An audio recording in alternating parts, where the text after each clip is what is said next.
and welcome to One Cardinal, One Cub, and One Beer. I am your effervescent host, Vincent Opper, and I am joined by my co-host, JJ Jackson, and frequent collaborator, Max Opper. Hi, people. Hey. Everybody say hi. Yeah.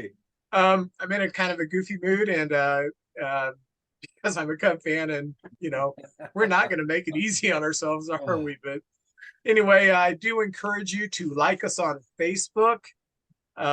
Follow us on Twitter, contact us through onecard1cub1beer@gmail.com. You can subscribe to our page by clicking on the icon at the bottom right, those of you who are on Mac or PC. If you are watching this on a TV, at the end of the video, you're going to see a circle pop up with our logo in it. Just use your little clicker, highlight that, press enter, and then you are a member of our society. Kind of like the Skulls, one of those secret societies that no one's going to talk about. For life. That's right, for life. NWO, for life. For life, however it was, I don't remember. You can support us through Patreon. You can go to Patreon and search One Cardinal, One Cub, and One Beer. And you can support us in our efforts through minimal, and I do mean minimal, financial donation, which in about a week or two, I'm going to announce a new contest where we're going to be putting some of this to use, and you can take advantage of it. So anyway, gentlemen, how are you doing? Well, Cardinals got officially eliminated this week, so I was going to wear all black today, but that's the way it goes. We saw it coming along. We saw it around the 4th of July. We just didn't know when it was going to happen. So it's been rough. Well, as a Cubs fan, we're treading water right now. So glad to just be in it. Just know that we would love to be in your spot right now. So whatever happens, you did better than us, and we would love to even have a shot, but wasn't in the cards this year. Ah, pun intended. Pun intended. What did the Cardinals do this week? Well, hey, can I talk a little baseball first? Can we get a little baseball business out there? Let's talk baseball. Let's talk baseball. Yeah, baseball. Well, I tell you what, I'm wearing my Baltimore Oriole hat, the old St. Louis Browns. It's not because I'm a traitor. I love my Cardinals, but and I didn't adopt the Orioles, but Brooks Robinson passed away. And Brooks Robinson, for all you young little leaguers and younger folks, get a chance, watch his videos. He was just a machine at third base. Nobody even wanted to hit it over there. I love Brooks. He's one of my, probably, if I had 25 players that I wrote down that were my favorites, not saying the best, but my favorites, Brooks Robinson would be one of them. He's an Arkansas guy. We all as Arkansas folks have to stick together. He was 86 years old. He played 23 seasons with the Baltimore Orioles. And can you name the only other player that played 23 years with one team? There's one other. Aaron. Good guess. Musial. Sorry. Yastrzemski. Yastrzemski? How many did Musial play? I think it was 22. Okay. I think he played 22. But Stan was in the World War II, so he missed a couple of years there. And Brooks didn't have to go. Was a pacifist, so he didn't have to. Yes, he was a pacifist. That's right.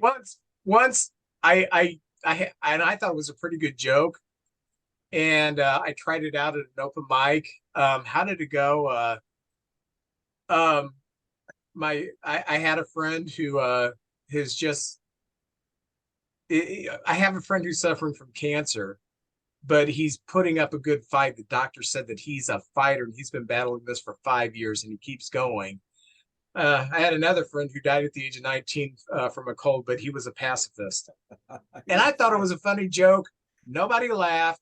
And then the host at the open mic at the Funny Bone got up there and said, "What's a pacifist?" And I thought, okay, dumb crowd. Yeah. You use big words here at the Funny Bone, do you? So, I run into that all the time. I think it's a common knowledge word, and sometimes people don't get it or something like that. Yeah. Good joke, by the way. I like that joke. Thank you. Very good. Very good. But go ahead. Go ahead and finish with Brooks. I have something to add about that. Just just some nicknames he had. He was the human vacuum cleaner. I never heard that one. I looked it up and they said he was the human vacuum cleaner or Mr. Hoover, but also known as Mr. Oriole. 18 All-Star games. My gosh, 18 All-Star games and 16 straight gold gloves. And now here's a little trivia for you. There's another player who has 16, and then there's a guy who has 18. Do you know the other player with 16 gold gloves? Greg Maddux. I'd say Greg Maddux is one of those guys. Maddux has 18. He broke the record. Jim Cott. Jim Cott. Man, you guys are good. I got it. Man, that's fantastic. So Jim Cott and Brooks are with 16, and then Greg Maddux. And I'll be honest, Vince, I hate to even bring up Greg Maddux because I know it's like a sore spot and it feels like I'm trying to rub it in, and I'm not. Greg Maddux is just phenomenal. And, you know, I do think of him as Atlanta Brave, but he had some great years with the Cubs too. So I try to kind of sneak by, just maybe mention Lou Brock. And it Greg doesn't Maddux. bother me. I'm well over it. Not me. I'm It's so just- mad. If Larry Himes is still alive, he better not cross my path. He better not be a pacifist, huh? Right. Hey, see what I did there? All right. Well, he played 2,870 games at third base, and that is the most by any player at one position. That's pretty phenomenal. 23 seasons with one team, and I mentioned Yaz, 2 world championships, 1966 and 1970, and they probably should have won in 69, but the Miracle Mets came out of nowhere and beat him. So 2 world championships, American League MVP, a World Series MVP, and he won the Roberto Clemente Award in 1972. And he's a member of the All-Century team in the 1900s. So went in the Hall of Fame in 1983. And I just wanted to mention that there's a old story about him getting discovered as a kid playing in church softball leagues, playing third base in church softball leagues, and they just couldn't believe how good this kid was. Well, the rest is history. Phenomenal. I got a couple pieces I want to show here. I got a 1961 Brooks Robinson. I just kind of wanted to show that. Look how young he is there. Man, that's a young Brooks right there with the old Orioles uniforms. Got the happy bird, the different kind of hat back then, not the one I got on. And then I was looking for all kinds of pieces. I got my collection's all over the place. I'm not the most organized guy, but these were the big giant cards, and Brooks Robinson signed that for me. And he was just a classic guy. I'm nobody. He stood up and shook my hand and looked me in the eyes, and I thought, what a nice guy. And there's a little story on the back where he hit grand slams in back-to-back games. So anyway, I just wanted to talk about Brooks Robinson because he's one of my favorite ball players, and see if you had any recollections or wanted to add anything to that.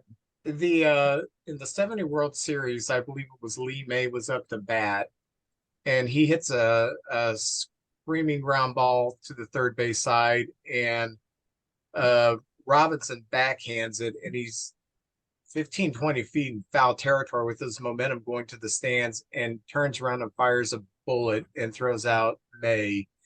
And that was the first time the Big Red Machine made an appearance in the World Series in 70, and they were the team of the 70s. They were just so dominant for the whole decade. And the Orioles, who had a reputation of not playing so well in the World Series, actually won that. That was 2 very powerful teams. And everybody that I have ever heard, ex-ball players, current ball players who've met Robinson, raved about what a nice guy he was. And Ron Coomer was saying yesterday that because Coomer played some third base, when he would talk to Brooks Robinson, he'd go there to pick his brain, and Robinson would always move the conversation to, what are you doing? How's your game going? So on and so forth. He didn't want to talk about himself. So, that's that humility you get when you're raised in Arkansas, I guess. So, and which now he's your cousin, I assume. Because we all show up. The whole state shows up for the fan reunion down there. It's a good time. All right. Pulled pork. We got some pulled pork. It's a good time. Mountain Dew and pulled pork. Also, some of the things. I got a couple pictures here, and I'm just going to see about your recollections of these and see what you think. All right, I'm gonna show this picture, and you tell me what you think of this and what it is. Can you tell what that is? Yeah, it's the first Hall of Fame class. There you go. There you go. 1939. I looked up a lot of stuff on this picture. They actually voted for the Hall of Fame in 36, 37, 38, and 39. There's 10 players here. There's one missing. Do you know who the player missing is? There's one player that's living that is not pictured. Roy Hobbs. Ty Cobb. Now he's not in the picture. What I read was Cobb was known as being a real tightwad, and he didn't want to spend a night at a hotel. I have to pay for a hotel. So he showed up the day of and wasn't there for the team picture. People believe it was because him and Ruth didn't really like each other, but apparently that wasn't so. And we've talked before about Cobb. People have this, stories about him being a horrible person, but also there's good stories, and they don't really get into that as much as just kind of making them feel bad. But on this picture here, that's Eddie Collins. Let me see if I can get that. Eddie Collins right here. And of course, you know who that is right there. Babe. Yeah, Babe.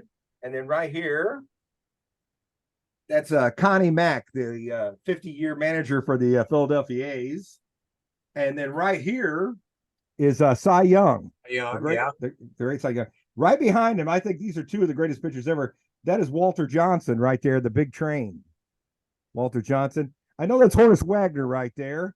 And this is a Cub Cardinal legend, Pete Alexander, Grover Cleveland Alexander right there. So to be honest, the other guys, I'm having trouble remembering. They were right next to Johnson is George Sisler, who we've mentioned many times on the show. Yeah. That's George Sisler. And the other two guys are Nap. I can't say his name. Nat LaJoie. Lajoie. Let's see. That's part of my Arkansas speaking ability. And Tris Speaker was on there. So 11 living players were there, but we're really talking about 1882 all the way up to 1939. And that was the year that Gehrig retired, and he actually got voted in the next year. So Gehrig's not on there because he's actually an active player at that time. Anyway, I just wanted to show that and talk some baseball with you. And I got all kinds of little gadgets over here and everything. I grab one every once in a while and show it off, but just talking baseball. But what do you think of these pennant races? We're going down the stretch now, and you want to talk about the Cubs first because nobody really wants to hear about the Cardinals right now. Yeah, I'm not paying a whole lot of attention to other pennant races right now. I don't know who's winning in the American League. I have heard a rumor that the Royals and the Oakland A's are fighting it out for first place or something like that. I don't know, but maybe the first pick in the draft. Let me get into Cub news. And the only transaction that we had this week is Brad Boxberger put on the 15-day IL, gone for the season, probably gone for good. I don't know if he'll be picked up by a team next year, but it certainly looks like it may be the end of the road for him. He's in his mid-late 30s. So Keegan Thompson recalled, and he's just had a very hard time throwing the ball over the plate consistently. And his velocity's been up and down all year, he's been up and down all year. So that's not much help. Last Tuesday, while we were recording, we blew out the Buccos 14-1. Assad had 5 innings pitch, earned run. Alexander Canario, who we got from the Giants in the Chris Bryant deal, who'd been up for 3 weeks and had 1 at bat and struck out. He actually got a start at DH. What'd he do? 2 for 4. He hit a double, a grand slam, 5 RBIs. That was his first major league hit, was the double. And has he played since then, Max? I think he got one other start.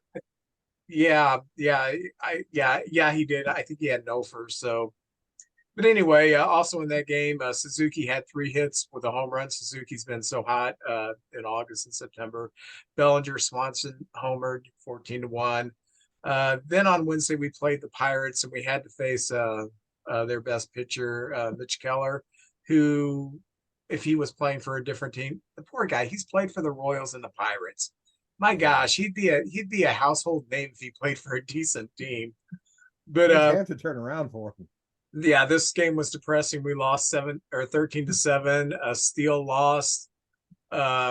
He did give up a lot of soft hits that game, but he wasn't vintage. Morel did hit a home run, Hap hit a grand slam, but after Hap's grand slam, we kind of folded the tents, and the Pirates beat us. Then on Thursday, now these are at home, we lost to the Pirates 8-6. Hendricks pitched good. He had 6 innings, 1 earned run. Swanson did a home run, but we're in a pennant race and we lose 2 of 3 to the Pirates at home. That's not good news. So Friday, the Rockies come to town. Good thing the Rockies come to town because we owe them, because they beat us 2 out of 3 in Colorado last week. We won the first game 6-0. Tyone 6 shutout innings. Suzuki had 3 hits and a home run. Jared Young got to play at third base, and he responded with a home run. And so Saturday, we're feeling good. We're playing the Rockies again. We actually start Stroman, and we win 6-3. Stroman did give up all 3 runs in 3 innings, but Assad came in and threw 4 shutout innings.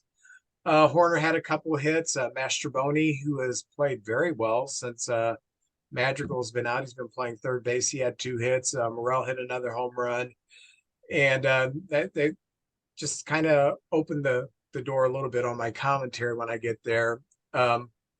We cannot. Candelario is on the IL, so we've lost our starting third baseman. Madrigal's on the IL. He's back today, so okay, good. Yeah. Good. Madrigal is out for the season with the hamstring that gave him problems earlier. So we're to Mastroboni, who Max and I affectionately call Rat Boy because he does have rat-like features. But he's played well since he's been put into the lineup. So Sunday we complete the sweep with the Rockies, 4-3. Wicks 6 innings pitched, 3 earned runs. Wicks is now 4-1 in 6 starts, and he's actually we're 5-1 in games that he has started.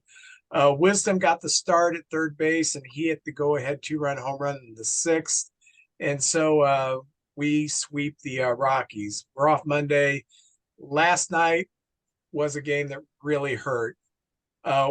We blow a 6-0 lead in the 6th to Atlanta. What I do temper everything that I say with this. A 6-0 lead against the Braves is not safe. I don't care who's pitching. That's right. That lineup is stacked. They have one of the top slugging percentages, I think second only to the 27 Yankees in Major League Baseball history.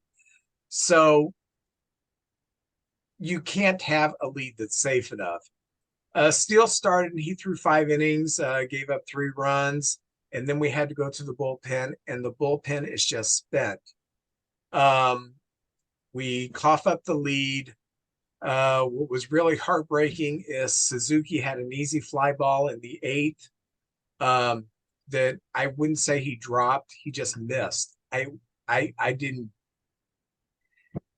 I've been a Cub all my life, and I remember in, what was it, 98 against the Brewers when we're in a wild card race and Brant Brown dropped the fly ball that would have clinched it, and we thought we were going to fall apart. We did make it into the wild card, though. So I do have some hope, but that Brant Brown thing just came right back to mind, 25, 30 years later.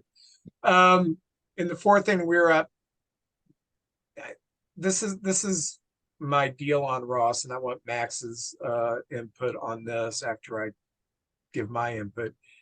In the 4th inning, we're up 4-0 against Atlanta. We're looking good. We have Talkman starting in center field. Good. Start the 4th, or the bottom of the 4th, we bring in PCA as a defensive replacement center field.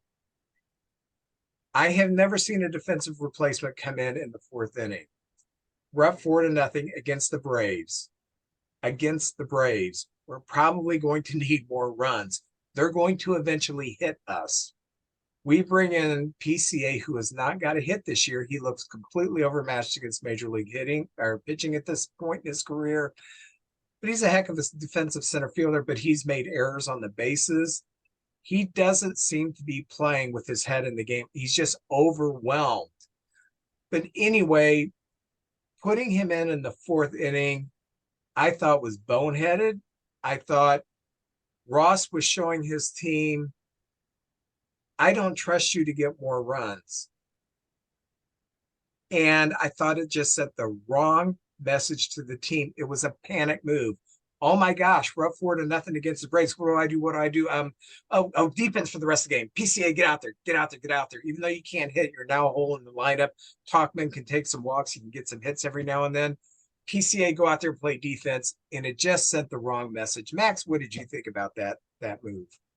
Yeah, it was boneheaded. There's no reason to not have Talkman get another plate appearance in that game. Because this directly came around. I have no doubt if PCA is in center field instead of Bellinger when Suzuki gets that fly ball, PCA is going to track that down. He's going to call him off or collide with Suzuki, one of the two, which is a little bit better than just dropping a fly ball. It just, all of his managerial decisions that game were weird. The bullpen usage, it's going to be spotty because all of our best relievers are out, but it was just painful. It's more so on the pitching for giving up, 7 unanswered runs, after a pretty reasonable start from Justin Steele. And it was just kind of gross, I'd say. And why wasn't our defensive replacement in the outfield in the 8th inning? Because we had to pinch hit for him. Because we had to pinch hit for him. Man. So, this is, I know the players love Rossi and they play hard for him. But all year long, he has consistently shown he's not an X's and O's guy. And no, I don't think the answer is Joe Girardi. He has cost us probably twice as many games as he has won us. Now, they say a manager, really only makes a difference in about 15 games a year. 10, 15 games a year. The rest, is just going to play out the way it's going to play out. But Ross, let's say there's just been 15 games this year, and I haven't had time to go back and look at this. I would say he has lost more than twice as many as he has won for us with his managerial skills. And this just looked like a real panicky move. Our bullpen is very tired and depleted. I don't put that on Rossi mostly. I put that on, why didn't Carter Hawkins and Jed Hoyer get some bullpen help at the trade deadline? There's always arms available. Bad teams will take mediocre prospects for pretty decent relievers because, hey, we're going nowhere. We need all the help we can get. Let's see if we can find something somewhere else. We did not pick up any help in the bullpen. And we are already playing with the bullpen that had seen Boxberger gone, who we thought was going to be one of the stalwarts in our bullpen for most of the year. Fulmer had been having arm problems, and he's also gone. And so those are our 2 veterans that are gone. In 2016, when we had a lead in the 6th inning, we had Carl Edwards Jr., we had Hector Rondon, we had Pedro Strop, and then we had Aroldis Chapman. We won games in the middle of the game because we knew at the end of the game they weren't getting anything against us. And I have the opposite feeling with this team. If we're not up big by the time the starter is out of there, about the 6th, 7th inning, if he has a good start, our bullpen is good for about 3 runs, 4 runs a night, and that's what we've kind of proven. Max, what do you think of this? Luke Little has maybe the best stuff in our bullpen. Certainly from the left side, certainly more wicked stuff than Smiley. Mm-hmm. Why is he putting these players out there who are obviously spent? And Luke Little, I think, has pitched 3 innings in the 2.5 weeks he's been up. And he has shown he is almost unhittable, especially against left-handers. What do you think? You didn't mention his blow-up outing. I think he had one really bad outing where he walked like 3 guys or something crazy like that. And it's we've seen it the entire year. It's an over reliance on veterans. You know, you feel obligated. Smiley started out the year in the rotation. You feel obligated to let him keep pitching. You know, it goes back to like even guys like Hosmer and Mancini were on the roster for, you know, way too long. And if we had banked more wins at the beginning of the year, we wouldn't have this problem now where we're, you know, fighting to get in. Yeah. And quick score update: Talkman and Hap homered, so we're up 3-1. Tyone is pitching though, so don't expect that to last too much.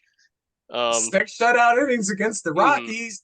I mean, the Okay. Braves are a little better than the Rockies, but yeah. And as far as the bullpen goes, they did add Quas at the deadline, but that's one arm. You need depth at that point, and it's really problematic when all of your depth for the season is out. Basically, you didn't even mention Hughes, which closed games for us, you know, post deadline last year, or Keegan Thompson, who was, you know, outstanding out of the bullpen last year. Both those guys have been, you know, injured or ineffective.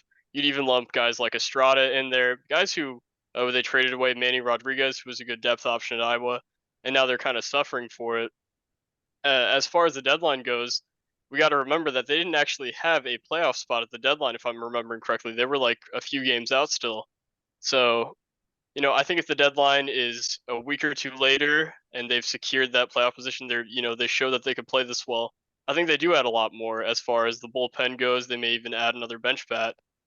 It's just tough when everything is so uncertain. You look at, you know, some teams that bought and they're out of it. You don't want to be one of those teams. So I get that part, but you didn't even talk about David Ross's sack bunts, which they drive me absolutely wild. There's no reason to sack bunt. He had Master Boney lay down a sack bunt, who was 3 for 3 on the night at that he's point, tearing it up. Yes. who was, you know, slapping line drives all over the place. You have him sack bunt with Jan Gomes on first base, who runs like an elephant. Yeah, like one of you guys. Oh. Just a lot of confusing things happening in that game. And I don't want to sound like I listen to podcasts and I listened to them today and everybody, the world is falling apart. Okay, that's myopic. And I can get myopic just as myopic as the next guy, but I'm going to tell you why in a moment. I don't think that the world is falling apart, but I do think Rossi was safe. His job was safe for next year. After this game, they're at least going to have some discussions. They're going to at least have some discussions on, you know, Andy Green is a good bench coach. He needs to rely more on Andy Green. Andy Green has managed probably, I don't know, 500 games in his career. Andy Green would never put in a defensive replacement in the 4th inning. Nobody would, except for Rossi. But anyway, for the week we were 4-3, so we did have a winning week. And these are Does the not feel like it. It doesn't feel like it, but we were. Luckily, no one is just taking a bite out of this and saying we want the wild card. So this is where we stand. This is up to the last minute. We are a game and a half behind Arizona. Well, Philadelphia's up there. Forget that. But the second wild card spot belongs to Arizona. We're a game and a half behind them. So that's going to be hard to catch because we have 5 games left, and I think they have 4. They're Most playing of the which are against like the White Sox. Yeah, and they're playing the other White crappy Sox. teams. Well, wait a minute. They're at home against Houston, and Houston is playing for their playoff life. Yes, So are. Houston was probably going to bring Houston's going to bring their best when they go to Arizona. And I like Houston hitters in that ballpark because the ball flies there. So I do like, I mean, the White Sox, let's get real. But I do like that they have to finish, even though it's at home, with Houston, because Houston, their fans are going to travel to Arizona. They're going to make some noise. And I like the Houston hitters in that ballpark. So something strange could happen there. We are 1 game up on Miami, who lost the first game of the doubleheader against the Mets today. They have 2 more against the Mets, and then they finish off with 3 against the Pirates. The Pirates aren't rolling over for anybody. No. The Pirates are playing very tough baseball. And like I said, if they have to face Mitch Keller, and I haven't looked this up yet, Mitch Keller is one of the best pitchers that nobody's heard of. He's got some nasty stuff. The Reds are a game and a half behind us, and they have 2 with the Guardians and maybe just 1 with the Guardians. And they do finish off with the Cardinals. So come on, Cardinals. Don't let those Reds win. We love to beat the Reds. Now we'll give them what we got, but we're so beat up right now. Hey, can I ask I got 2 little points I was going to make. And I heard what you said about Ross. But I think you guys, from what was picked in the preseason, have achieved what was expected and beyond. Now, I didn't know, was that because of Ross or despite of Ross? I'll get into that in just a minute. The other thing I have is I don't like this schedule we have that we're playing everybody. I wasn't, but you know what? That's baseball. That's okay. But at least kind of clear it up where you're playing more divisional games at the end of the year, where you're not like teams playing the White Sox and the A's and the Royals over here in the National League. I'd love it if the Cubs were playing. Well, if you were playing them more, the Brewers and the Reds and all that, that would be we are playing even more exciting. But just playing, in the division more at the end of the year, maybe when down the stretches and stuff. I just think that would be better. So maybe they can clear that up. That's all I had to say on that. Okay. Well, let me throw in this, because technically they're in it. San Diego and San Francisco are 4.5 behind. So technically they're still in it. Mathematically, their chances are very slim. Too many teams to jump to. That would be. Yeah. Why are not me and Max depressed? I mean, we are to a degree, but I'll give my. I'm always depressed, so nothing's changed. I'll give my 2 cents and then let Max go. Of the teams that I've mentioned, the Diamondbacks, the Marlins, the Reds, the Padres, and the Giants, we're lumped in that team of wild card contenders right now this season. If we don't make it, I'm okay with it, because I just think our pitching is too shot to make any noise in the playoffs. I'm okay with it. It's been a good year. We were picked to win 78 games. We're gonna, if we pick up a couple more victories, we're gonna have 84, 85 victories. That's very good. Very good compared to what Dakota picked us. When you look at the teams that are in that mix, the Diamondbacks aren't going to spend a lot of money in free agency to better their team. The Marlins aren't going to spend any money to better their team. The Reds aren't going to spend money to better their team either. They may pick up somebody, but they're going to rely on their young people. The Padres are looking to cut about $50 million off their payroll. So of those teams, us and the Giants are the only teams that are poised to make significant changes in the offseason for the better. And we have an edge over the Giants because we have a great farm system. We have a lot of trade chips, and we have a lot of money to spend on free agents. And I made this point well before the deadline, and it's still been in the back of my mind. But I will predict that the Cubs trade for Juan Soto this year. He has 1 more year left. He doesn't want to play for the Padres. They need to trim payroll, and we've got pieces in the farm system that they could use. And big trades like this in the past have proven you don't have to give up your top draft pick, your top prospects for these players they're trying to dump. If we can come up with some decent fringe prospects, we can probably be in a good position to get Juan Soto. Is he going to play right field? Because at the time I was saying we could trade Suzuki for Soto. No, Suzuki, aside from him not catching the fly ball, has really come into his own. Juan Soto could be a DH. Juan Soto, I'm talking about for us. Juan Soto may be able to play left field better than Ian Happ. Play left field. Keyword play. That's what Happ is doing this year, playing left field after winning a Gold Glove. He's just driving me bananas.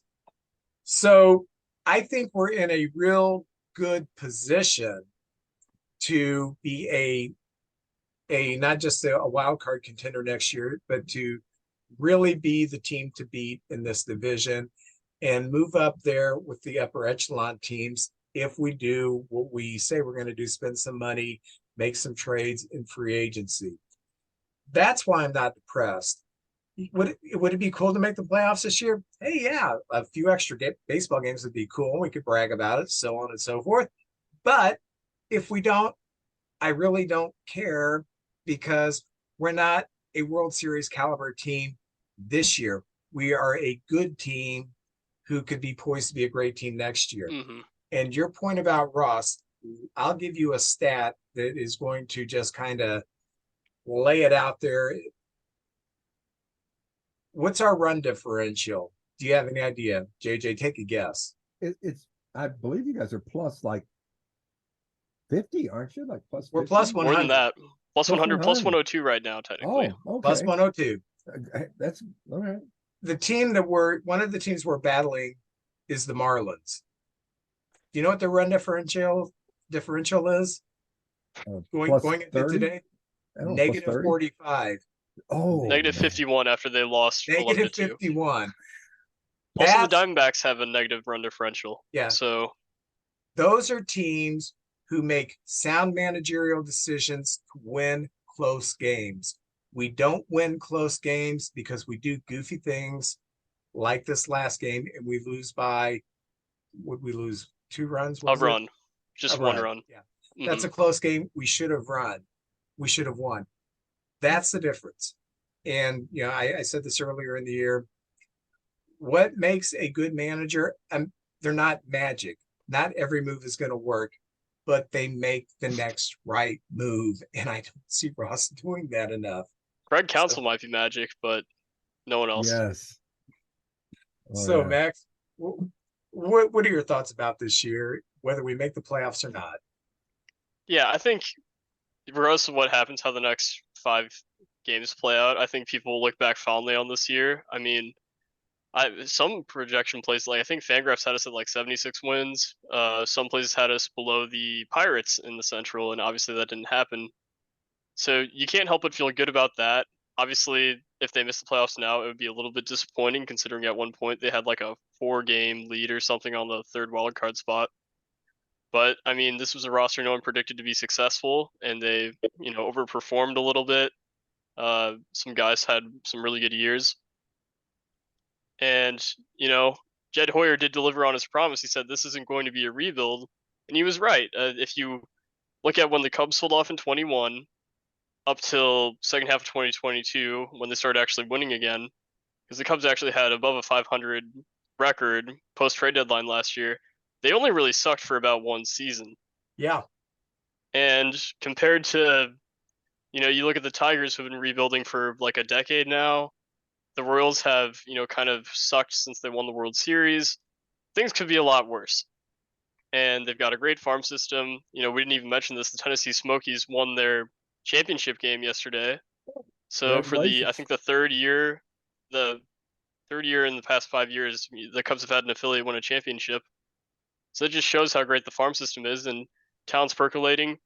It's funny you mentioned the Juan Soto trade that you think will happen. I didn't want to outright say that, but I do think they're going to make a really big trade, whether it's for Pete Alonso, Juan Soto.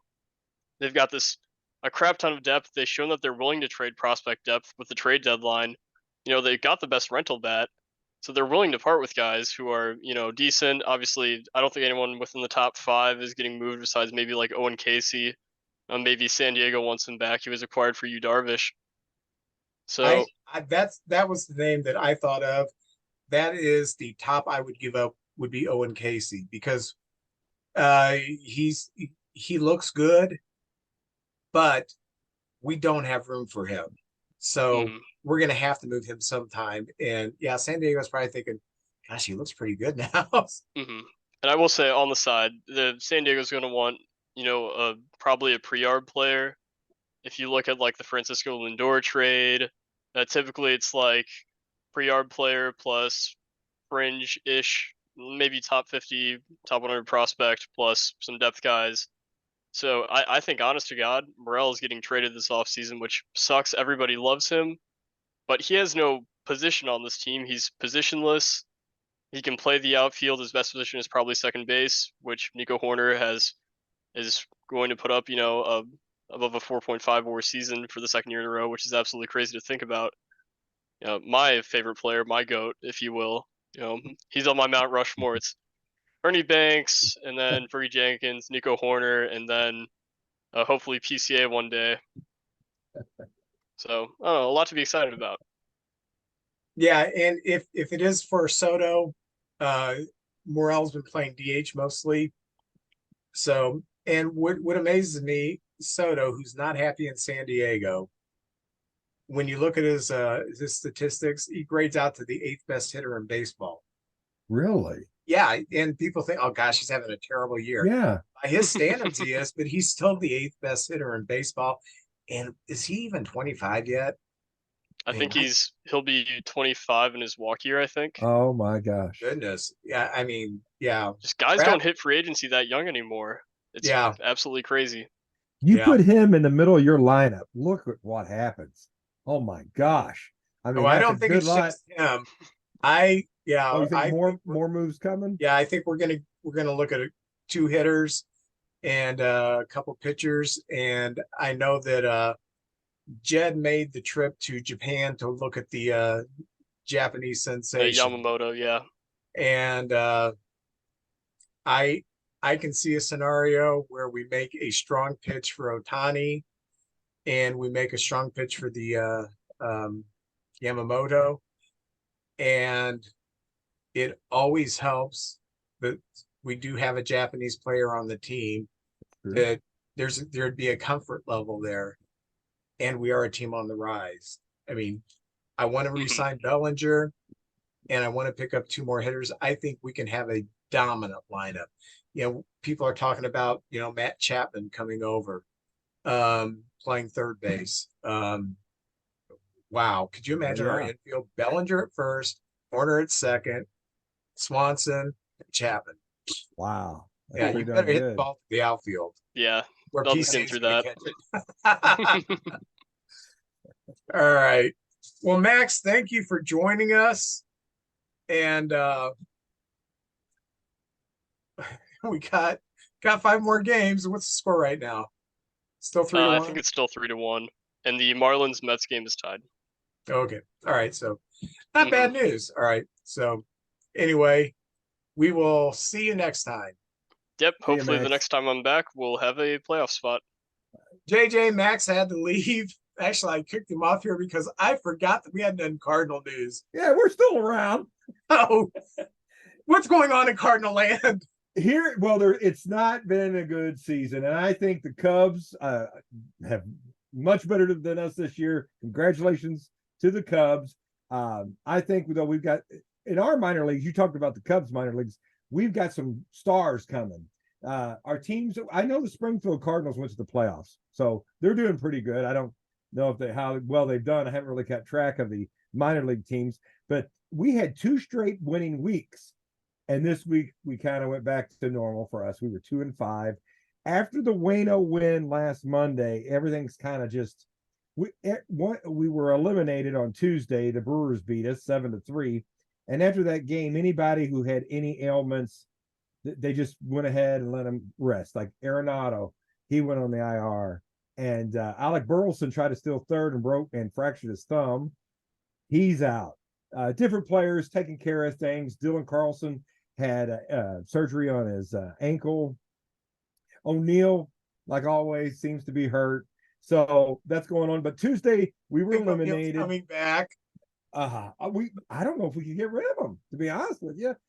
Maybe he stop hitting the weights, work more on the hit and run and striking out less, and bring him back for one more year, showcase him. Whitey Herzog swore that during the 80s, when players really started hitting the weights, that instead of hitting the weights, they need to go out and have a hot dog and a beer and get some fat in their body so they're not so muscle bound. Yeah. And there's been people, let's be honest, I'm a Husky guy. I never pull. You are? A little bit on the Husky side. Look at that. You're jacked. I'm not jacked. I'm Husky. But the game we lost on Tuesday, we were eliminated. But on that game, Craig Counsell won his 700th game. And me and you both have an admiration for Craig Counsell. He's the he's managed more games for the Brewers than any other manager, 1,321. So Craig Counsell becoming a legend up there in Milwaukee, if it isn't already. And like I said, Alec Burleson fractured his thumb. Wednesday, we lost 8-2. Dylan Carlson had surgery on his he had surgery. I'm not quite sure what his was on. So we've just got the walking wounded. We're bringing up guys, letting them play, get a little playing time. This Palacio kid, I really like watching him. He's enthusiastic and he comes up with a home run here and there.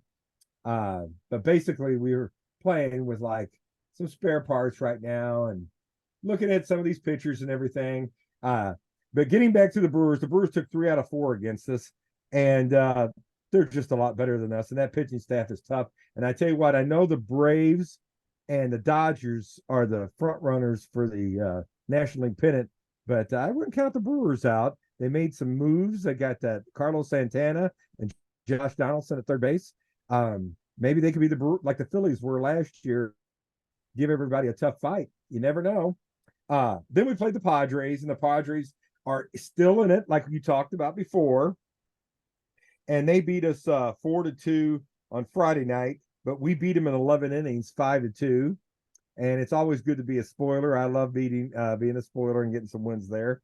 And we lost Sunday 12-2 and just got blown out. But I was looking at some statistics. And by the way, I've got a Jordan Walker Springfield Cardinal t-shirt right there, showing that off in the background. He has done really well this year. I know it seems like as the season progresses, he's getting better and better. He's hitting a 274. He has 106 hits. He missed about a month going back to the minors. But I tell you what, this kid is looking really good. He's got his walks to strikeout ratio. It's a little much, but I think as he gets more experience, that's going to tighten up a little bit. And OPS of 791. So and he's getting better in the outfield too. He's naturally a third baseman, but he's actually got a higher batting average than Goldschmidt, Arenado, and Contreras. He's got less hits than them, but per at bats, he's doing very good. And anyway, I just like this kid. I think he's the future of the team. When like you're that kid you got in center field that's the defensive backup, he's kind of overmatched right now in the big leagues. He's hitting about a 174, but he's playing a real good shortstop defensively. He's doing a real good job. So I think he's got a couple of dingers too. So he's coming along, and it just looks like they're passing the torch from some of these guys like Waino and Goldie and Arenado, and these guys are coming up, although Arenado's still got a long time to play. And then we were off Monday, and then we won last night against the Brewers, who they clinched the pennant last night. So they're going to be the top seed in the Central, but they're a tough team no matter who's out there playing, and Craig Counsell always puts a good team together. And Saturday, I'm going to the Cardinal game, and it's Waino. I'm kind of saying goodbye to Waino. He's got a concert. For all the fans out there, the Cardinal Hall of Fame, every Saturday home game, they have a player that goes to the Hall of Fame, and this week it's 2 to 4, and it's going to be Tom Pagnozzi signing autographs. So if you get a chance, go over. You get one item signed. It's nice to go back in the Cardinal Hall of Fame and look around. And then Tom Pagnozzi's going to be there. And I'm going to try, Vince, to go over to the museum and see the St. Louis Browns exhibit. So hopefully we'll have some video of that up very soon. So that's my Saturday right there, kind of a nutshell. And that is Cardinal news. And we've got 69 wins. And I remember on the All-Star game, I heard on the radio all the time, this team ain't going to get 70 wins. Well, we're one away. Now, I know that's nothing. We're last place. We're probably going to get the 5th pick in the draft, but it's something to look forward to. And I'm not sad. Hey, that happens to everybody. You can't win World Series every year. And a lot of teams, it's just going to be heartbreaking at the end of the year. But the Cardinals, it's been a long suffering year, and it's not going to hurt so bad at the end. The Band-Aid was ripped off about 2 months ago. So that's Cardinal news. The there's a few things with the Cardinals that give me some optimism for them, and there's a few things that give me some concern. The optimism is they're gonna have they lost 90 yet? I mean, they're gonna lose 90 games this year. Oh yeah. 92. If they win 70, they would have lost Okay. 92. All right. With the amount of injuries that the Cardinals have had, which have been tremendous this year, and I think one of the general manager's oversights this year was that as far as reliable backups, he relied too much on youngsters. Another veteran or two off the bench would have, maybe someone you keep at AAA in case of injuries, you can bring a veteran up and be a good presence. So that is a managerial thing, and I'm not talking about Ollie. I'm talking about upper management. They did not do the best of constructing this roster, the 40-man roster, but it is what it is. They thought they were going to be very competitive this year. Maybe they didn't need it because last year they didn't need a whole lot of depth, as far as veteran presence. What gives me optimism with the Cardinals is, let's say they go 62-90 this year. If they're 10 games better, then that would be 72-90. If they're 10 games better, that would be 82-80. So if this is a healthy team, could they possibly have been in the thick of it up until maybe a week or two ago? Maybe. But what is concerning is Miles Michaelis sucks this year. About 7 wins. Yeah, he's only got about 7 wins. Yeah, and he's been terrible since May. They need 3 legitimate starters. They need a stud and they need 2 others. And I think they've even been vocal about this, that we need some starting pitching. So I think the Cardinals have to be serious players in the Blake Snell, Aaron Nola deal. The 2 problems that I see with signing one of the top line pitchers is this. Number one, this team is on a downward trajectory, and I think Nola and Snell are going to go to a team who they feel like has a shot at winning soon. That's going to hurt the Cardinals. The second thing is, and I think that maybe they're getting over this delusion, the players are just going to want to come here because it's baseball heaven. And as I've told people, you have 2 losing seasons. This is no longer baseball heaven. Fans are fans no matter where you go. We're fickle. And I see the negative comments as well as the positive comments all over Facebook, all over social media. I hear the local people in St. Louis talk about it.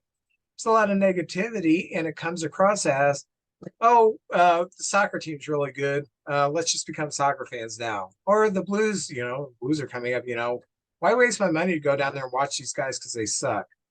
Fans are fans, and you start having a few rough seasons, and it's not baseball heaven.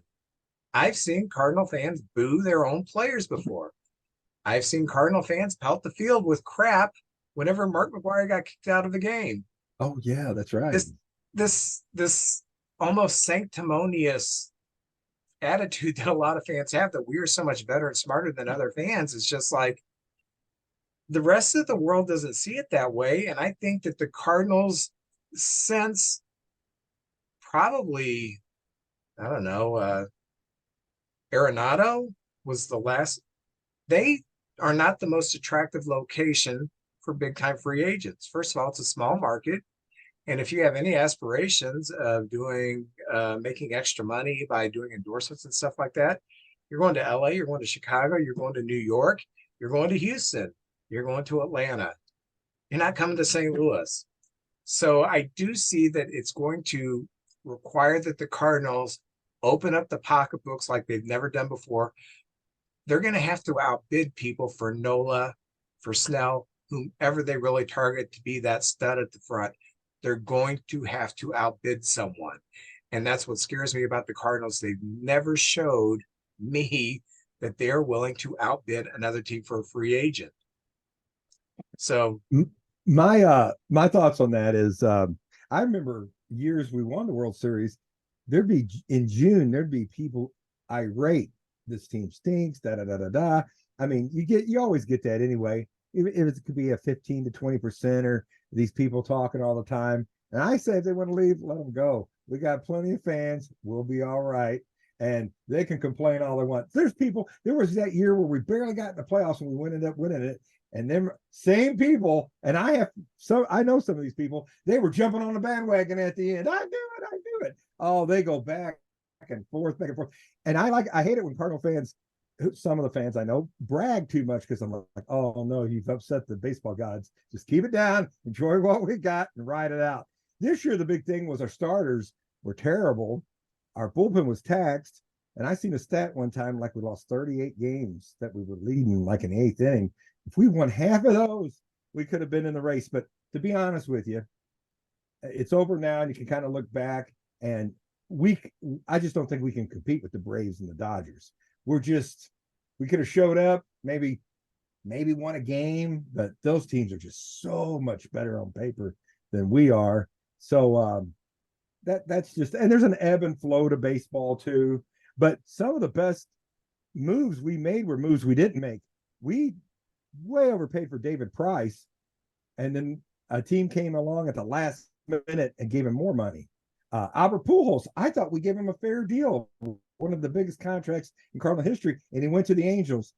Oh, that hurt. But you know what? It turned out to be one of the best things that didn't happen to us was getting Albert Pujols those years, and he came back and he appreciated the hospitality, and we loved him. And the Angel fans never loved him as much as we did. They'd have to talk about, oh, he's only so many home runs away. St. Louis, there would have been a countdown on the wall, and he had a statue out there with Stan. But sometimes the best things.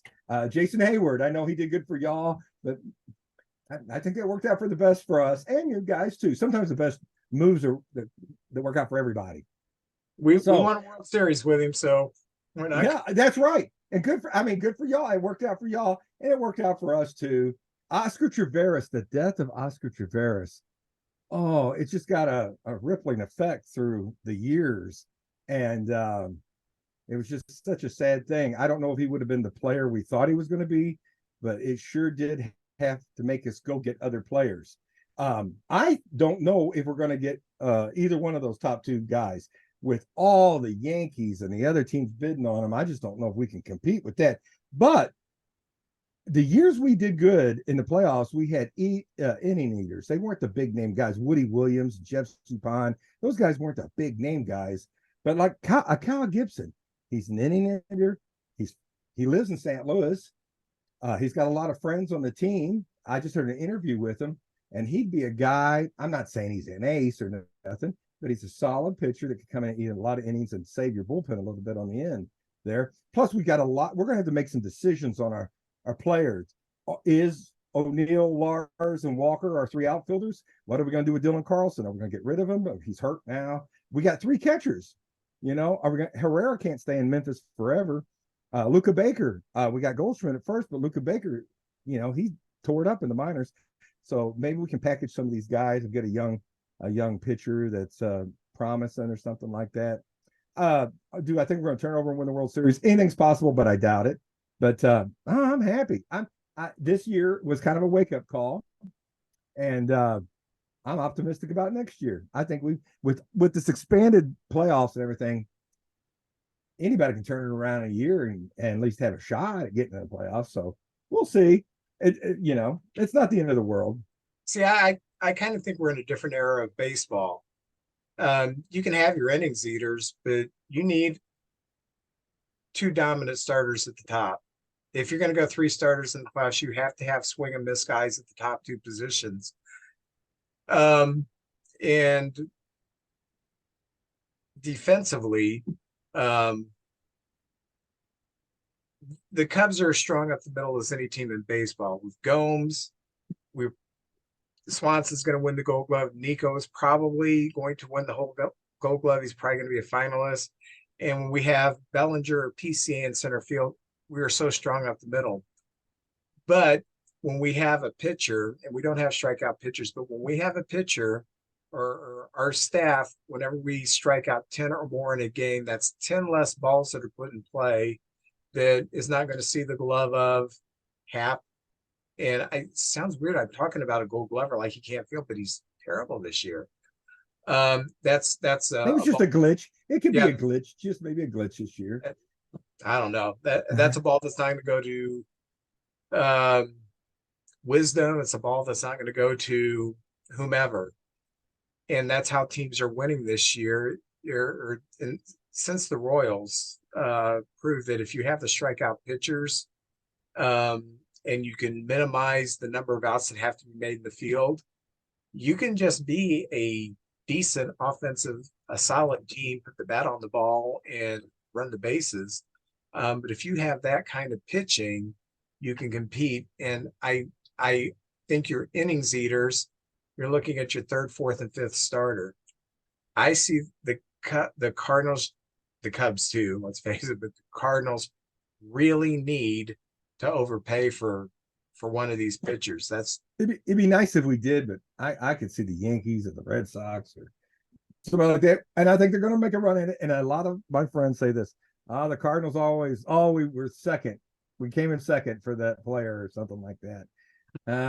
Tink Hence is about a year away. He's the only really gold star pitcher we got in the minors that I know of. And the other guys are doing fine. They might be bullpen guys. But the Royals teams had that bullpen of the three-headed monster. They just would get to the fifth inning, and then those three guys would come in and just mow them down. They just were dominant. Yeah, they from the start of the game to the end, it was flames. That was just fun. Two great seasons. Yeah. So anyway, another reason why I'm not depressed is because this week on Monday, I listened to the latest episode of DMDR with Jeremy Connor. And Jeremy always lifts my spirits. Comes a time in every man's life when he needs some advice on relationships. You need to listen to the podcast DMDR, which stands for Dating, Marriage, Divorce, Remarriage, from my good friend Jeremy Connor, the Dr. Phil of the Boot Hill. You can find DMDR on Spotify or whatever platform you choose to listen to your podcast. Wasn't that great? Oh, yeah. JJ, we both decided we were going to watch the documentary on Netflix, The Saint of Second Chances. I did not know I would like it this much. What were your thoughts, just to start? I was open-minded. I'm a baseball fanatic. I'd watch anything baseball, but I tell you what, it was so well done, Vince, with the looking at him as a, the different people in the different age, as a child and then as an adult, and going back in time and the history lesson we got. But just like all great movies, I think it's documentaries. It's really about relationships. Baseball was a major story, of course, but it's about family and relationships too. And man, I tell you what, I laughed out loud probably 4 times, and I'll be honest, I'm kind of a crier, and I cried a couple of times in it. It was a beautiful documentary. I squirted tears. It was wonderful. And I liked the beginning, how they talked a little bit. Now, this is not really about Bill Veeck. It's about his son. And I didn't write his son's name down. What's his name? Mike. It's about his son, Mike. And it wasn't Bill's only child, but Mike is the one who kind of went into baseball. And he went into baseball basically so he could spend time with his dad. And I liked what he said about growing up in their house. If there was a fire, the only thing they had to grab was not the family photos, was not the money in the safe. It was the idea box. Tell everybody what the idea box was, because I'd never heard of this. No, Awesome. me neither. It was just a really nice wooden box that if they had any idea of what they would do if they had a team or promotional thing or anything like that, they would write it down and stick it in the box and then go through it every once in a while. And that object carried throughout the whole documentary. Yeah. And on matchbook covers, just a slither of paper, something might be Back of an written down envelope. back and just thrown in there. And oh, it's probably that big, like a small, little bag or something like that. About that size. For those of you who are not familiar with Bill Veeck, Bill Veeck's father was an executive for the Chicago Cubs, and Bill Veeck's dream was to own the Chicago Cubs. Bill Veeck started working for his father in the Cubs organization as a young man. And a lot of people don't know this, that Bill Veeck was responsible. He came up with the idea of putting ivy along the brick. And there's a wonderful picture that they show in the documentary. Bill Veeck actually planted ivy. He didn't just say, "Oh, we need to groundskeeper go out." No, he actually planted ivy. That was so cool. And he wanted to own the Chicago Cubs. That was his dream. That's what he always wanted to do, but he was never able to purchase the Cubs. And so he purchased the Cleveland Indians, and he purchased the St. Louis Browns, and he was responsible for the Eddie Goodell deal, the little guy with the toy bat. You got him up there. He also had a thing when he was with the Browns, a documentary, didn't get into this. He had a night where the fans would vote what the manager should do, bunt, hit and run, or whatever. And so the manager would do what the fans voted. Bill Veeck was not liked by the rest of Major League Baseball because he didn't see it so much as a sporting competition. He saw this as entertainment. And so he wanted people to come to the game and be entertained. Of course, nothing's more entertaining than winning. But if you can do something where if your team loses, but I'm kind of glad I went to that game because I got to see that little guy go up there with the toy bat. That was kind of cool, He did stuff like that. And he got to a point as an older man. Who had he tried to purchase in the 60s? Oh, a player? No, he wasn't owning a team anymore. He was trying to purchase. I can't remember what team he was trying to purchase, but he was kind of shut out from baseball. And then I think it was 1975, he purchased the White Sox at the absolutely wrong time in history because Bill Veeck was not a millionaire coming into baseball with all this money when free agency was starting. He was the opposite. He was coming into this to make a living in baseball as a baseball owner. So as other teams are starting to pay these astronomical salaries for free agency, Bill Veeck couldn't afford to do that. But he did figure out, I can get players on 1-year deals before they hit free agency, and maybe I can strike some gold. And he did in 77. He had a team that had Richie Zisk, Ralph Garr. Ralph Garr, Ralph Garr. He put together a pretty decent team that was hanging into it until the end of the summer, and that's when I first started watching White Sox games on TV. Stone was on that team too, wasn't he? Steve Stone was on that team. Yes. So when Bill Veeck was the owner of the Angels, he got his son Mike to work for him. And what did Mike show up wearing his first day when he went to work at Comiskey Park? Didn't he have flip-flops on? Was it flip-flops or something like that? He was kind of a hippie guy. He played music and stuff. What his shirt said, though? No, I do not. His shirt said "Owner's Kid," and it got a negative response from everybody in the building.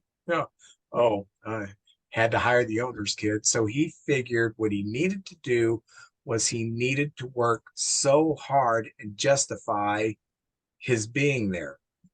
And basically, he became the guy who was thinking outside the box because his dad, who made a living thinking outside the box, was busy owning this team. So now Mike was coming up with these ideas of outside the box of how to entertain these fans.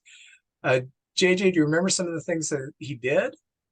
Oh yeah, he had. Well, we'll get into it probably a little bit later. But he had. His dad always said, "A good idea. If you got a good idea, that's one. Let's turn it up to 10. And if we don't get arrested, that's a good thing." Well, they had a disco night where disco was kind of getting big in the mid 70s. A positive disco night where they had disco dancers and people in the crowd were all dressed up.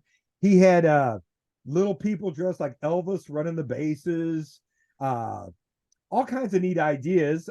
The fireworks, to this day, Kaminsky has the firework scoreboard. And that year they were so good, Mike ran around and did everything. He had to like reset the scoreboard, and then we're hitting so many home runs they didn't have time to set them off sometimes because there were so many home runs being hit that year. Oh, but the fireworks scoreboard, he had that fireworks scoreboard in '77. They hit so many home runs he didn't have time to reload it. And Vince, what I took away from that was I thought if my dad owned the Cardinals, oh, it'd be great. I could go down and hang out with the players, watch the games, have fun. That guy worked 16 to 17 hours a day, worked his butt off. And there's video, or part of the story is him in there cleaning the toilets with toothbrushes and, yeah, the urinal. And in the urinal. One of my favorite things was, and he wanted to please his dad. He came up with all these ideas. One of the things is they wanted to sign Chet Lemon, and they like he's going to free agency started in '74. How are we going to keep him? And under the scoreboard there was a space, and Mike came up with the idea of basically luxury boxes. And from the money they made from that luxury box, which people were just happy to have these great seats and get a little prime rib and some beer, they were able to keep Chet Lemon and sign him. I thought that was genius. Some of the things they came up with, which we use to this very day, and you get to see that in this documentary. Some of the other things was like the nun who gave massages. Yes. The shower in center field. Um, just some very innovative things that made it fun to go to a White Sox game. The White Sox have always been the bastard stepchild in Chicago. It's always been a Chicago Cub town. And White Sox fans are the South Side working class, gritty type people. And so Beck fit in really well. He was a very popular owner, and Mike Beck was very popular until Disco Demolition Night. And as JJ said, they had a disco appreciation night, which went over good. And then they found out that there was a DJ in Chicago. Disco was starting to die, and there was a rock DJ who was hoping it would die. And he had been championing, it's like a shock jock championing, the death of disco and everything. So they piggybacked on that. They had this DJ come in. And what they decided to do is if you brought in a disco record, you could get in for 99 cents. It was a doubleheader against the Tigers. And I remember watching that. I started watching the first game because it was a twilight doubleheader. And I was so excited because I loved watching doubleheaders because back in those days, there was no break in between. You played one game, you had a 20-minute break, you had the second game. There was none of this, clear the stadium, bring more in. They were turning people away. But these people were not baseball fans. They were disco haters who were coming to the ballpark. A wild crowd. Yeah, they weren't watching the game. They just kept chanting disco sucks through the whole first game. Now, Vince, when you watched this game, could you tell it was kind of unruly? And could you hear them chanting that when you were watching this? I don't remember it being unruly, but I was a kid. So I wasn't. It probably was something as an adult I would have picked up on, but I didn't pick. To me, it was just, hey, first game, Yeah. And yeah, they're going to blow up records. Who cares, Uh-huh. So they brought out the records, blew them up. And I like how Mike Beck said, and I'm thinking, oh, this is nice. What could go wrong? And he starts Oh, looking around and he sees fans coming on the field. Oh, that's what can go wrong. they were So scaling the foul pole. They were coming down the foul pole even. yeah, And these these weren't baseball fans. Uh, they were the last remnants of the hippie generation, I guess we can call them that. Your stoners, yeah. who became heavy metal stoners. The ones who birthed the heavy metal stoners. But I saw Harry Carey singing "Take Me Out to the Ball Game," trying to calm everybody down, and Beck was out there. Everybody return to your seats, and the infield's on fire, and they're burning signs and stuff. It was just insane. yeah, Oh, it was a cultural clash because Vec was trying to attack it from a baseball perspective. Hey, everybody, we got a second game going on. Get to your seats so we can watch the second game. But he's talking to people who don't give a damn about baseball. They think the greatest thing that just happened was this DJ got on the field, said, blow up the records, disco blew up. Now we rule the world. So they're on the field and they couldn't get the field cleared until the riot squad got out there. And they couldn't continue the game because there were no bases. Home plate had been taken up.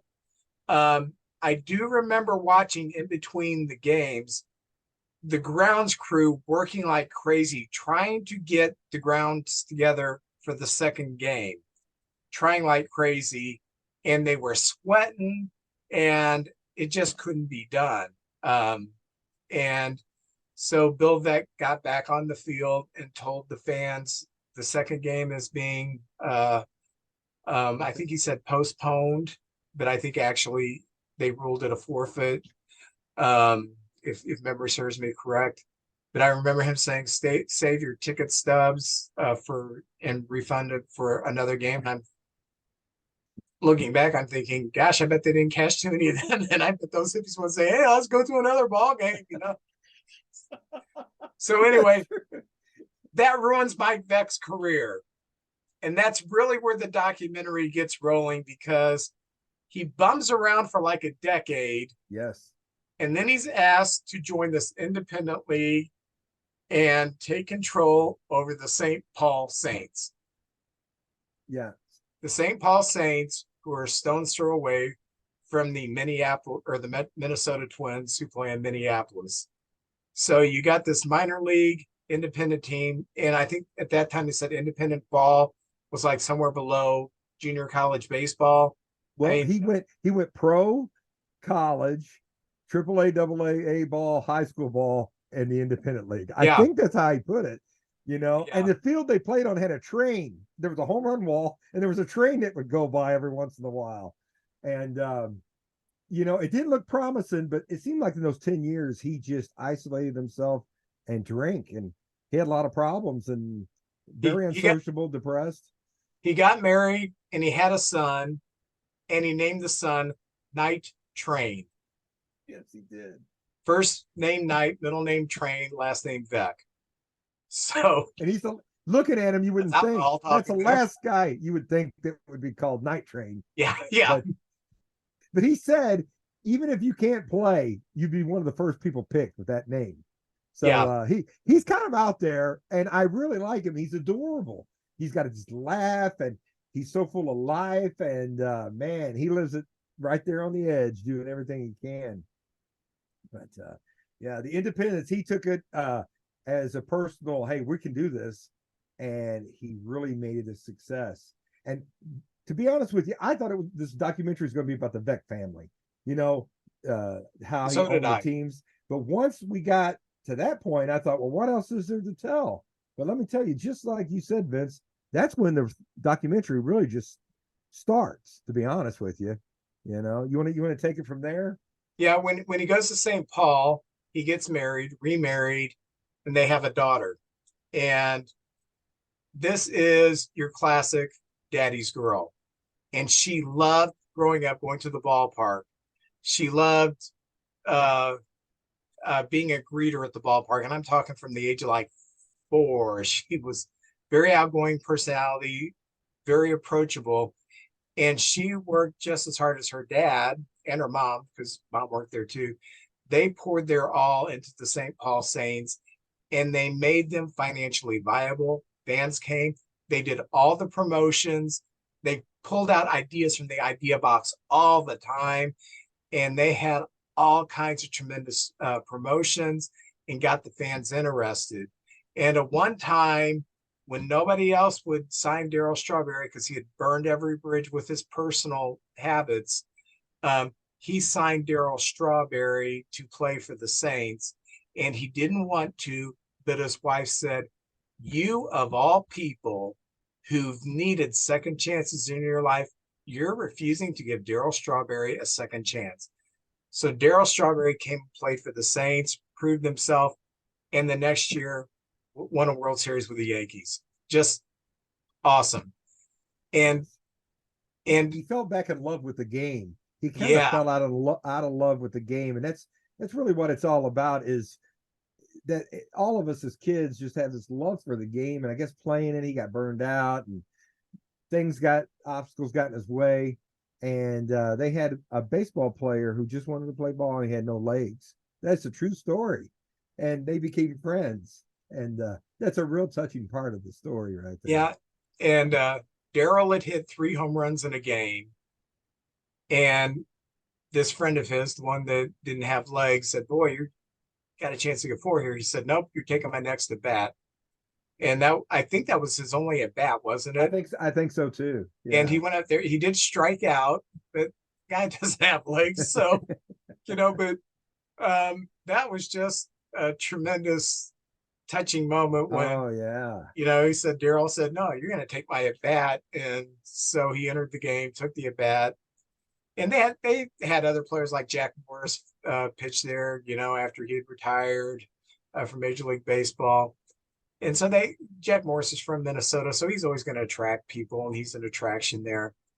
But he employed his son too, and so Night Train was working for him.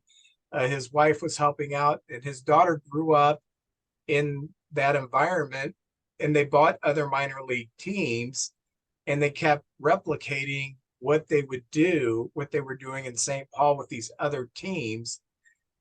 And finally, he got the call to come back to the big leagues to be the what was he? Can't remember his title. Something with Tampa Bay. Yeah, something with the Rays, like promotions, in charge of promotions and stuff like that. He had an executive job. And opening night, they do indoor fireworks at the Trop. And apparently they did not, unbeknownst to him, have the ventilation system working. So all that smoke from the indoor fireworks just hovered over their head.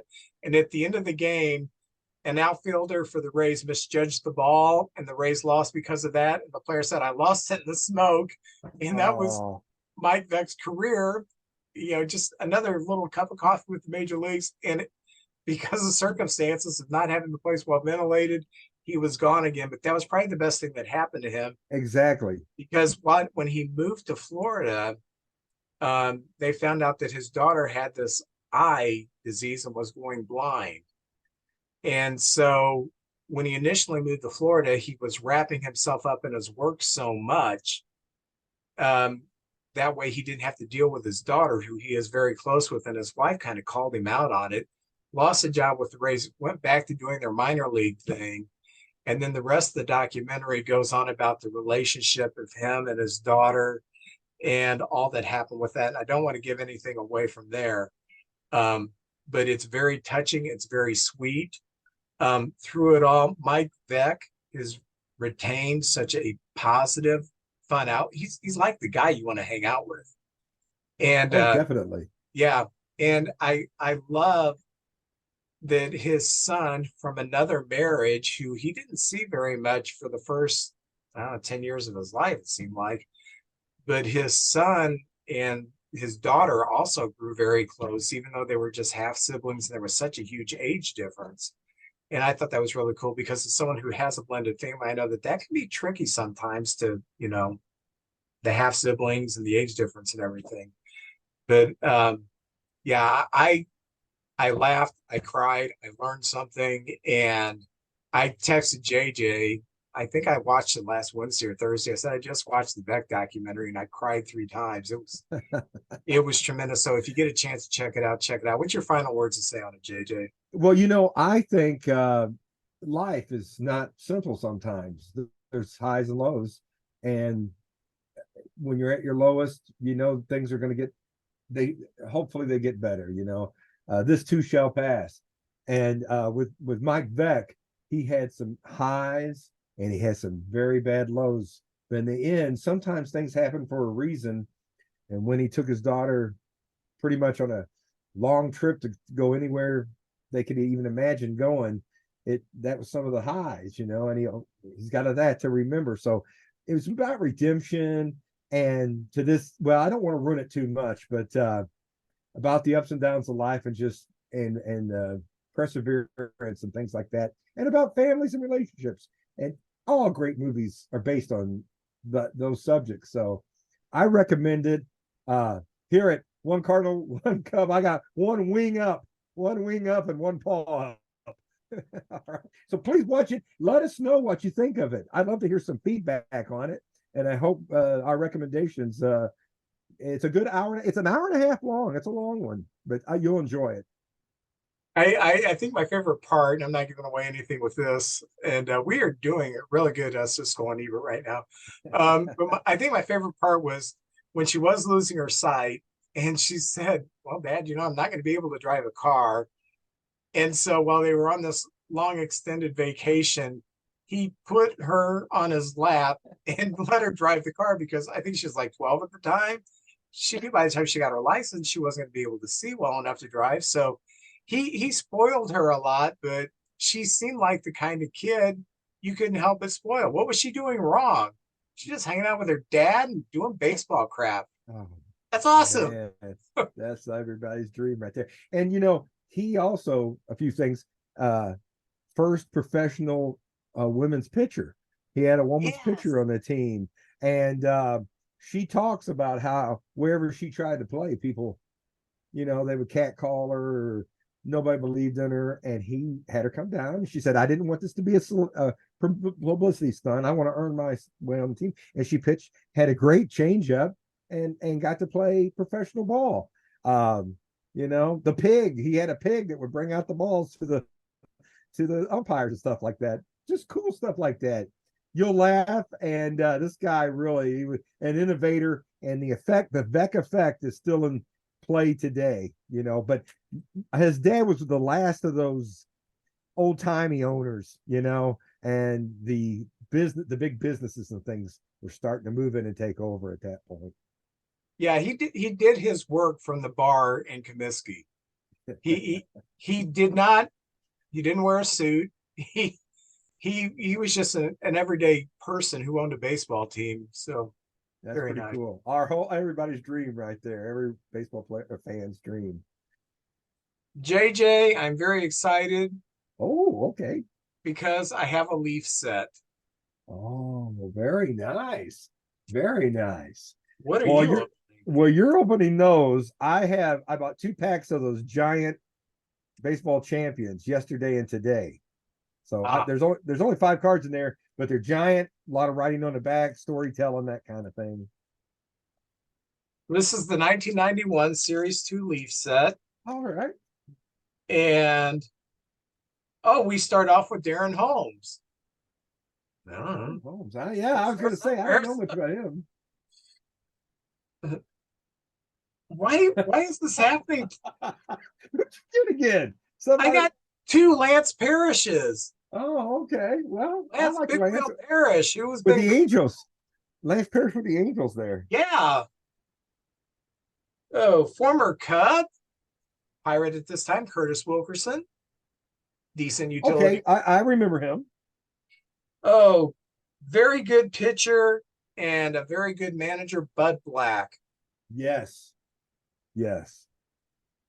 Oh, former Cincinnati Red and Milwaukee Brewer, Franklin Stubbs. Oh, yes.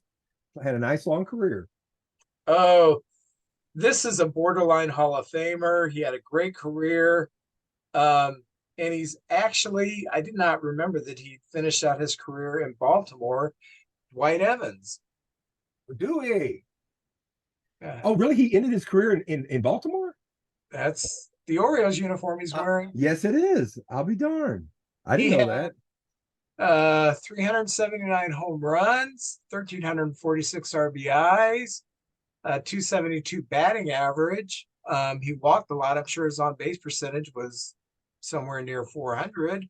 And excellent throwing arm, excellent Gold Glove right fielder. Just borderline Hall of Famer. Yeah, good, very good player. Former Cardinal, former Cub, Todd Zeal. Oh yeah, Todd Seal, love that guy.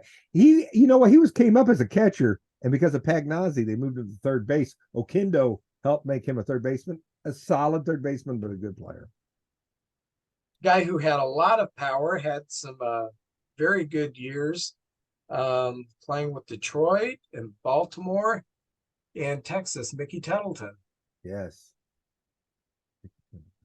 Oh, one of the unfortunate people who got the case of the yips and ruined his career, but Chuck Knobloch, former Rookie of the Year for the Twins, Yeah, won a good World hitter. Series for the Yankees. Oh my gosh. Uh-oh. Hall of Famer? Should be Okay. 1991 Kurt Schilling when he's pitching for the Astros. He will be one day. Very good player and a really good baseball an analyst, Harold Reynolds. Oh, I love Harold Reynolds. I always think of him as a Seattle Mariner. Former closer, Jeff Russell. Yeah, Jeff Russell. Texas probably right there, ain't Good pitcher for the White Sox, Alex Fernandez. it? Mm-hmm. Oh, and started as a starter for the Yankees, went to the bullpen, went to the Giants, once threw a no-hitter. Dave Righetti. Yes. And I have a puzzle piece of Harmon Killebrew. Oh, love Harmon Killebrew. There's nothing there but a Ebrew. So Yeah. Well, Vince, my set, I got those large postcards style cards. There's only 5 of them, but there is a puzzle piece, and it's Duke Schneider. And of course, even you, Eagle Eye, right there, you can tell that's Oakland Coliseum, right, Vince? No, this I can't even tell what that is. That might be a necktie. that might be a Hershey bar. It could be a Hershey bar. Who knows? All right, there's always one player in here that there. It's like they played so long ago. It's just a drawing of them, but it's Roger Hornsby, the Raja, right there. There you go. And on the back, it tells a little bit about him, and it's got his Hall of Fame plaque on the back. That's pretty cool. So anyway, Roger Hornsby. All right, here we go. This is always fun. Kansas City Royal. We both have a soft place in our hearts for the Royals. Well, here's Hal McRae. Oh, look at it. He's smiling there. Vince, I don't know about you. Do you remember the time they were asking him about a loss when he was managing a team and he tore the phone off the wall? I don't know if you remember that one. I think he was maybe coaching the Pirates, maybe. Yeah. But I like Hal McRae. Very good hitter. Do you remember the playoff game against the Yankees when he went in to I think it was Willie Randolph at second base and just kind of side tackled him? I mean, he didn't go for the slide or anything. He just bowled him over. So, and I don't like rules being changed, but that's a good one because these guys were just setting ducks, and then they just kept expanding the area. They would go out and just knock over the second baseman. There's been a lot of fights out there. Remember Pete Rose and Larry Boa got in a big old fight out there, and Will Clark and Ozzie Smith, Okindo. It was Ozzie Smith and Okindo fighting Will Clark, and then here come both teams. We always mention a player, and he comes back during the baseball cards. One of my favorite, 23 years with the Boston Red Sox, Carl Yastrzemski. There he is. Oh, Carl. Triple Crown winner in 1967. Right there. Grandson plays for the Giants. That's right, Mike. He's a very good player. All right, here we go. Maybe the best sideburns in the history of baseball. All right. The one and only George Foster. Oh, yeah, great sideburns. Of course, there he is with the Mets. I always think of George with the Cincinnati Reds, but there he is with the Mets. And the last one, some say one of the greatest curveballs ever. Great nickname, Burt Blyleven, right there with the Cleveland team. How about that? Look, he's got some sun, it looks like, man. It's a hot day out there in Cleveland. So anyway. He won. He was on 2 world championship teams. Can you name them? Well, the Twins, the year they beat the Cardinals. And what other team would he have been on? Maybe the 79 Pirates? 79 Pirates. Oh, okay. Hey. He was on that team. So he'd been young then. I want to explain something. If I look like over the past 10 minutes, I've gotten a little further away. I have had a brown recluse about the size of a $50 crawling down my wall. My office is in the basement, and we live in a very old house, so we battle brown recluse from time to time. I've been bitten before, so I went to go kill him, and he fell down the wall, and so I've kind of been a little skittish. So what I'm going to do tomorrow morning is, before I edit this, I am going to fog this room for brown recluse. So. But anyway, hey JJ, this has been a lot of fun. It's not been a good week for me, and it's not been a good season for you. But you know what? I always come on here and I get in a better mood. I do too. Yeah, I'm not in a good mood when I'm talking about my team in the dwindling playoff chances. But man, when we get to talking about like the Beck store and open up baseball cards, you know, we're fans. Kids pushing 60 years old. Yes. Kids again. So I'll meet you at Player School and we'll play some Indian ball. How about that? All right. Sounds good. I got the wiffle ball bat. All right. You all have a good one. Thank you.